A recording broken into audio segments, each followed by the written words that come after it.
Hi guys, it's Blackie and welcome back to the channel. Okay, two quick things and we're going to get into what today's video is about, which is about EDC on our vehicle.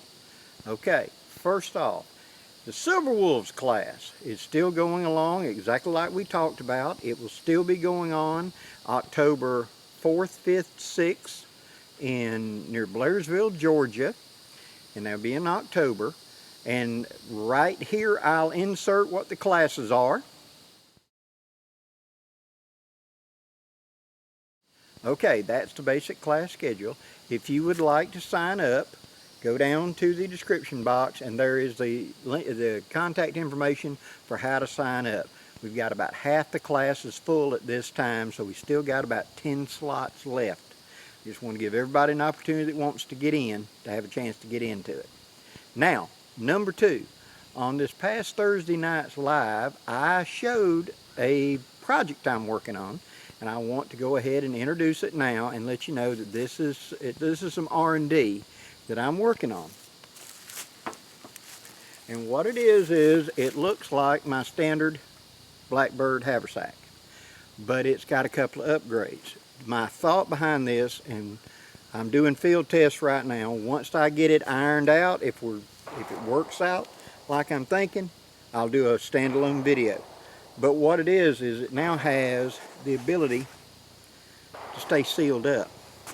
I'm thinking about it as an upgrade to go on to the top of the rucksack. That way whenever you lean forward, the flap don't come forward because it's got two snaps on it. It also has two zippered pockets now in the front. So this is fully loaded right now, but it's got two zippered pockets. The top one like a quick tender for a quick fire kit, and a lower for smalls like my first aid kit, carry a big lock back in here, something like that. I'm calling it, for a working title, the Red Hawk. And so, you know me, I use Hawk for everything. Once I get the field trials done, I'll tell you more about it, but I mentioned it in my live, so I wanted to bring it up. It's something that we're thinking about bringing out. Now, let's talk about filling in a little bit more. I talked about my EDC carry of like my little bug out bag that I keep in my Pathfinder, and I showed how it opened up and how the kits it was, etc. I've already showed that last Sunday. Today I'm going to follow that up and we're going to talk about front to back, my mindset of what we need for an EDC for a vehicle. Okay, first let's start up front. Okay, up front, my thoughts about EDC with a vehicle are this. The most common problems that you're going to get into that's something that breaks is you're going to run low on something that you need to top back up, or if something's going to break. Okay, let's deal with that first.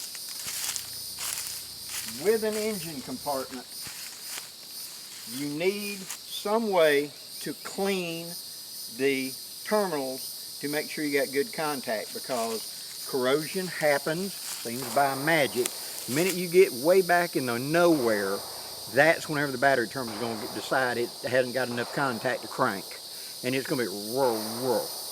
Do you have a dead battery, or is it just simply a bad contact where it's got dirty over time and oxidized? So you need one of them brushes and know how to disconnect the battery terminals and clean them, because often just a quick cleaning and it'll fire back up. That's step one. Step two, the fluids: power steering fluid, brake fluid, oil, transmission fluid, and water for the radiator.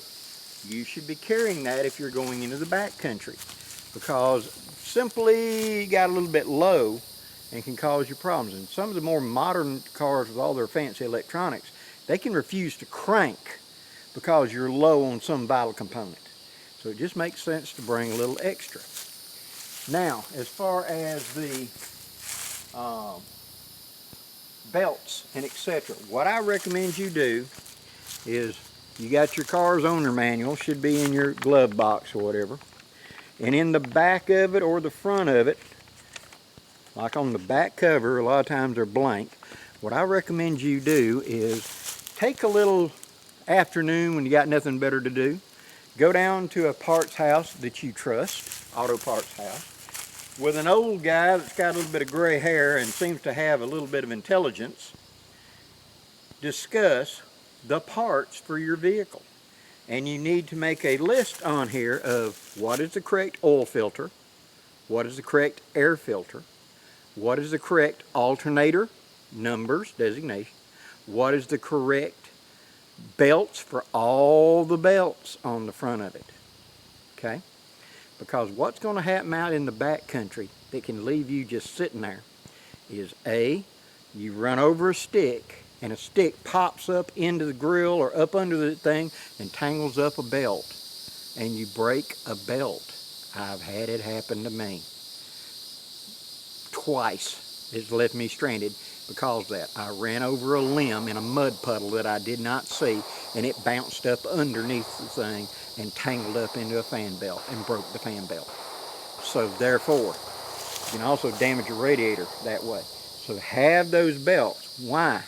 It would not hurt you if you're going way back in the back country to go ahead and get the belt that runs the alternator and water pump. As I said in an earlier video talking about this, on my particular vehicle, the water pump and the alternator run off of one belt. The air conditioner runs off of another one. I can do without the air conditioner belt, but that water belt I have to have or it overheats very quickly, see. So that belt I needed to have, and I need to at least have a good working knowledge on how to put it on so that I can do it in the field, okay? We'll get to tools in a minute, but that's something that can leave me stranded that I could easily repair if I just had the part. So, an emergency belt, one of those universals that you can put together and get home, may be a good idea for you. As far as the electronic ignition and all of that is usually not easily repaired in the field and requires a lot of expertise in it to really get into that. So we're not going to cover that here. But for the most part, the number one electronic thing up under here I got to worry about is the battery and how to clean those contacts and make sure I got good contact and thus good power so it will crank. Okay? So, check and make sure you understand all of that. Most vehicles today have a reservoir as well as the radiator. Make sure that reservoir is full before you go, and always in the summertime, at least once every month or so, check your battery if you have a wet type battery that you have to check the water level in. A lot of people don't realize that water will evaporate over time and it can cause the battery to die easy. Heat of the summer, heat up under that engine compartment, it evaporates faster. So make sure you check it in the summer, especially if I'm going on a long road trip. Check it, okay? That's what we're talking about up underneath the hood. Also, one last thing, familiarize yourself with these things that are up under the hood, usually on some sort of panel. A lot of times they'll tell you important things to know underneath here, maybe even specific parts you need to put onto the back of here of what is the correct this or that. Why do I want to have these? I want to have these so that if I get out here and I do break a belt, I do bust a radiator hose, top or bottom, I want to have that number. So when I call you up, my buddy back home, and I can say, I need you to go to the parts house. This is the top radiator hose I need. That and a jug of antifreeze. Bring it to me and we can put it on out here. With just a simple set of tools, I can put that on easily. But what I need is the part. And I can call my friend and be able to quote, the top radiator hose, the bottom radiator hose, the belt, etc. is right there. That's something that I can do without having to pay an expensive tow truck to come out here and get me back to civilization for what could be a $20 fix. Save money. Okay, now let's go to the back and talk about the other components. Okay, it stands to reason don't go anywhere without a spare tire. Now if you've got one of those vehicles that has one of the small little donuts or whatever, that's fine. But tires going flat are something that can give you a lot of trouble real quick. Okay, one, you need a spare tire. You need to have a tire gauge. That's important. And I'll tell you why in just a second. but have a tire gauge and understand how to use it so you can check and make sure the tire is fully inflated. It is also a good idea for you to have one of those small little plug into the accessory plug tire inflators, little compressors. You can find them for relatively cheap and that work fairly well. Now they're not going to work forever, okay? So what I recommend you understand is that if you go to air up one of these big tires or something like that, that little compressor is only going to work 20-30 times, and it's going to get where it takes forever to air up because it's working on a friction build. This is meant to be an emergency just to get you out. So don't, if you have to use it 2, 3, 4 times, it might be worth it to get rid of it. And you'll just notice you go to air one up and it takes longer and longer. When it gets to where it takes more than 10 minutes to air up a tire, replace that little compressor, okay? How about a can of Fix-A-Flat? 2 cans. Why 2? Because if you run over something like a board that's got nails in it, you may get more than 1 tire punctured at a time. So if I just puncture 1, I've got a spare tire. What if I've got 3 tires punctured? Aha! I can take that can and put about some of it into all 3 of them and then air up with my little compressor and limp back to civilization. See, that's my idea of that. So you want some sort of spare tire, and you also need a can of Fix-A-Flat, at least 1, and possibly 2 is even better, and a small air compressor to be able to air up the tires, because tire flat is going to ruin your day. But being able to get it back up on the road and get you back, a lot of times it's easy. It's just you ran over a nail, and a can of Fix-A-Flat will plug it up and get you back so that you can get back and get it professionally fixed. Okay? Now,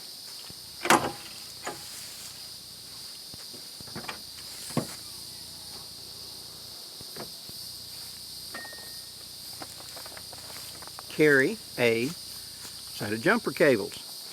Now if you've want to carry one of those power boosters that you plug up and have your own jumper, great, sounds good. But it's also a good idea to have one of these as well in case that little thing is dead or it doesn't work the first time or whatever, and then I need some good Samaritan to help me jump it off. Having a set of these is a great little piece of insurance. They don't weigh much, they're not very big. Following along that line, I have a small floor jack right here. Pump up, be able to change tires. These are not very expensive and they're a lot better than a bottle jack or something because they're more stable. This is going to be an off-road vehicle. I don't know that I'm going to be on anything solid or whatever, and I need a big wide footprint to keep from just sinking down. I've seen a lot of those scissor type where you just screw the nut and it opens up, sink straight in the dirt, couldn't even hold the car up because the ground was so soft it was sitting on.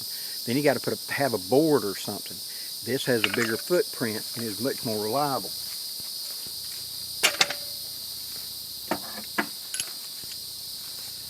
I also get for each one of my vehicles one of these folding 4-way universals. So I've got all 4 of the mounting points right there for lugs. I like this because I can stand on it.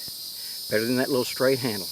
I like it because I can stand on it because these may be fairly tight lug nuts. Here's another little piece of advice I'll give you. When you go to have a tire put on or changed or whatever, and that guy comes out with them big old huge Popeye forearms and he's using that air chuck, that air drill going round, round, round, putting tire lugs on, he's going to put a ridiculous amount of torque on them things because he doesn't want that wheel to come off, so you can't sue him. The problem with that is you get out here in the middle of nowhere and you can't break it loose because it's so tight. And so I've had that trouble twice now, where I've got out there, had a flat tire, and I could not get the lug nuts off that thing. With me bouncing on a lug wrench like this, I couldn't get it to move. So either carry a hammer as a whacker to get it to turn, or some sort of cheater bar you can hook onto this and turn, okay? So you get leverage. Length is leverage. And this one will lock into that and give me leverage to turn and get more power to break it loose. But that's one of the things people don't think about. Also, if you're one of them that's got real nice cool rims and got those locking lug nuts, really make sure that can be taken off, because you can get out there and you can't take it off, and you still got to pay somebody to come out to get a lug nut off. See, so it's just one of those things where you got to play that by ear. I get them to put them on, and then I break them loose and retighten them myself to make sure. Now you got to do it like 2 times to make sure it's good and secure and it's not going to vibrate loose. But I know when I get out here I can break it loose, as opposed to the 300-pound torque monster that's trying to make sure you can't come loose no matter what. Just one of them little things. Okay. And I streamline that into a position on one side, not to take up too much room in the back. Now, I covered this in my past video. This is my EDC of food and etc. I also have that little fleecy blanket that I carry in the summertime in here. Sorry, had a business call. Like I said, this is my Ranger roll, which has got the Gore-Tex outer cover, and then it's the poncho, then it's the Wooby, then it's the reusable space blanket. All in that is one shelter and everything else. Now, tools. You need to have a set of tools for your vehicle. Something that you can work in the field with. So you're going to need hand tools like screwdrivers. Have the proper size oil wrench. Have the proper size socket for taking out a spark plug. Have a tire pressure gauge in here. The thing, like I said, for cleaning the battery posts.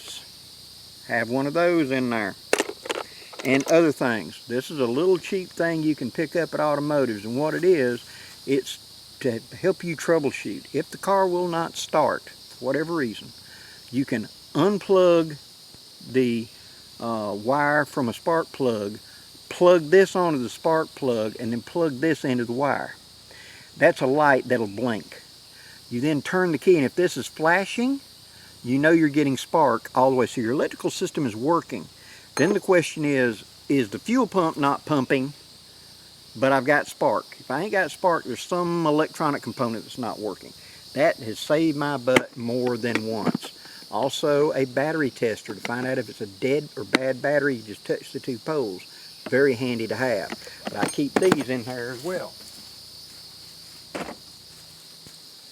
A pair of work gloves.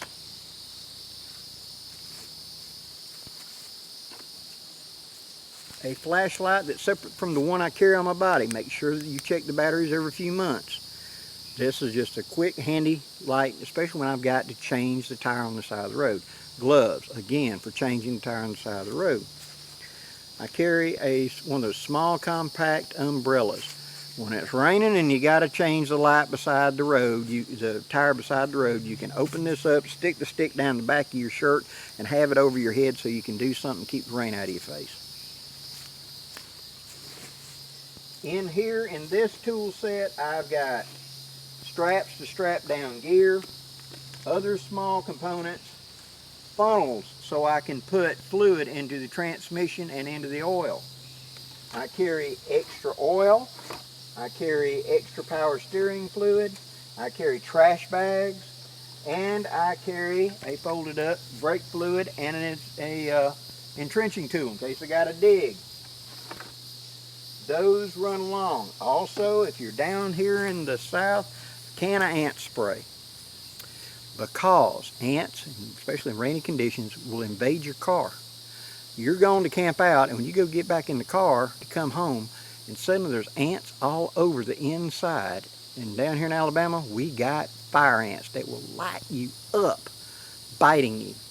And the one thing you don't want to do is do a 2-hour drive home with ants eating you up. So having some in this is just good insurance just in case, okay? That's something for the south, but that's what I'm carrying. As well as a little sitting pad that's an old piece of foam. Now with this I can sit down on wet ground to change a tire, to look up under the vehicle to see what's going on, etc. Plus it's also just handy to have for other things, okay? All of this has been secured to one side of the vehicle. I've got cords hooked to access points, so I anchor it in one place so it doesn't roll around, it stays out of the way. So, to recap, what you need in your vehicle is you need to have a basic knowledge of the belts, the stuff like that, how to troubleshoot your vehicle, so that when you do break down, you can call up your buddy and at least give him an intelligent assertion of, I'm out of gas, there's no spark, I got a dead battery. So he knows what to bring to help you out, like a belt, like a hose, something that'll get you back on the road without having to call an expensive wrecker or something like that. I carry the ability to change my own tire, and I have practiced and know how to change a tire on it. And I have taken the time to read that owner's manual to know where the points are on the car to jack it up so I don't push in the bottom of the car. I have stopped beside the road so many times where some young person in sheer ignorance was trying to jack up the car and stuck the jack up under a soft, these flimsy modern cars, and went to jacking it, just pushed up into the car, you know, and now the back door don't open. And things, or the door is sprung open and you can't close it now. All kinds of things. Educate yourself a little bit. I'm carrying emergency fluids so that if that check engine light, that oil light, that brake light comes on, I can refill it. I've also got water up in the front floorboard that I'm not showing. That's my water supply to go along with my food and etc. So I've got at least 72 hours I can stay in this thing without resupply if I needed to. You know, one of the little tricks is, I'll show you this for a final, and the last little point, have an extra ignition key, door key to your vehicle. Now if you have a vehicle that uses two keys, one for the door and one for the ignition, great. Hide the door key somewhere on the outside where you can get it, and then hide the ignition key somewhere else on the inside in some not easy to get to place. Okay? Like in the bottom of that toolbox. Something like that. Something out of sight, out of mind. You know how some people will take a sail needle and put duct tape on it and put it on the back of a sheath? You can put it on the inside of that toolbox and not attract a lot of attention, right? So if you had a key to get you in the car, then you got an ignition key to get you out. If it's a one key that does it all, then hide it someplace really secure. Now there's little magnetic things that you stick. Rough road, they're going to fall off. Put it someplace else. Now I'll give you one that I am not using, so you don't know where my hidey hole is. Take the key and take the back of the car tag off. Take the car tag, put it on the back side of the car tag, and then duct tape the key to the back of the car tag and put it back on. That way you can take your pocket knife or a coin and take the tag off to get the key. And therefore you cannot be locked out of your vehicle. You've got a key to get in. You've got a key to get home. Hope you've enjoyed this content, guys. If you have, please hit that like, share, and subscribe. I'd really appreciate it. And there'll be more stuff coming up. And more stuff on the new Red Hawk bag as I get a little bit of field trials in. We'll be more talking about that. Till next time, guys, I'm Blackie wishing you safe journeys. Have a great day, guys.